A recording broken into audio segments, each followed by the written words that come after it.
Vetëm një ditë pasi Zjadin Sela deklaroi se mund të bëhet pjesë e koalicionit qeverisës nëse pranohen kushtet e tij nga ana e partisë politike Vlen, Bilal Kasami thotë se koalicioni i qeverisës nuk ka nevojë për partner të ri.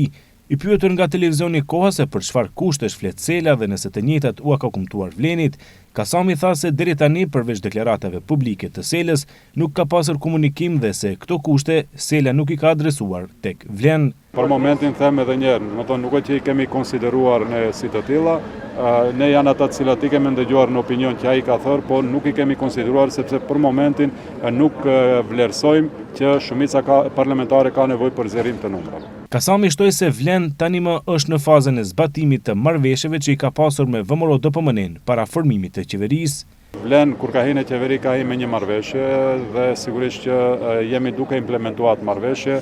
Një ndër pikat e asaj marrëveshje është edhe përfaqësimi adekuat, duke ditur që menjëherë pas zgjedhjeve gjykata kushtetuese rrëzoi balancuesin, po ashtu edhe në çështje tjera që kanë të bëjnë me mbrojtjen dhe avancimin e të drejtave të shqiptarëve. E fundit që është në debat publik, në opinion, ka të bëjë edhe me provimet profesionale, të cilën BDI e la të pazgjidhur si problematik dhe ne po e zgjidhim. Pra gjithë këto janë çështje që kanë të bëjnë me një marrëveshje të nënshkruar, të lidhur mes dy partnerëve kryesor të koalicionit VMRO-s dhe Vlenit.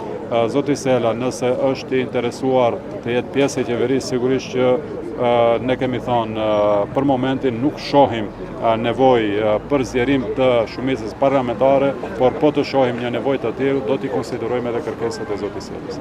Kujtojmë që javë më parë, kur kryeministri Hristian Mickovski u pyet nga televizioni Koha në lidhje me bashkëpunimin e mundshëm me Zjadin Selën, ai u përgjigj në mënyrë të çuditshme.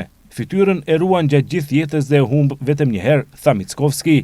Ai gjithashtu tha se bashkëpunimi me partnerët aktual është korrekt dhe se për momentin nuk ka hapësirë për zhvillim të bisedimeve me partitë e tjera. Ние имаме принципелен договор како коалициони партнери во владата. Si koalicion kemi bashkëpunim shumë korrekt dhe nuk shoh për momentin hapësirë për bisedime me partitë e tjera politike, sepse do ta përsëris. Fytyrën e ruani gjatë gjithë jetës, kurse e humni vetëm një herë. Përndryshe pas daljes së Zjadin Selës nga koalicioni i AKI-s i udhëhequr nga Bashkimi Demokratik për Integrim, deputetët e Aleancës për Shqiptarët veprojnë në vete.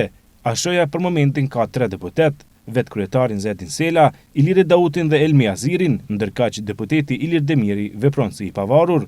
Vetëm një javë më parë të kontaktuar nga televizioni Koha, burime nga Aleanca për Shqiptarët thanë se vendimi nëse do të bëhen pjesë e qeverisë apo jo, do të kumtohet pas mbajtjes së Kongresit, që pritet të mbahet së shpejti.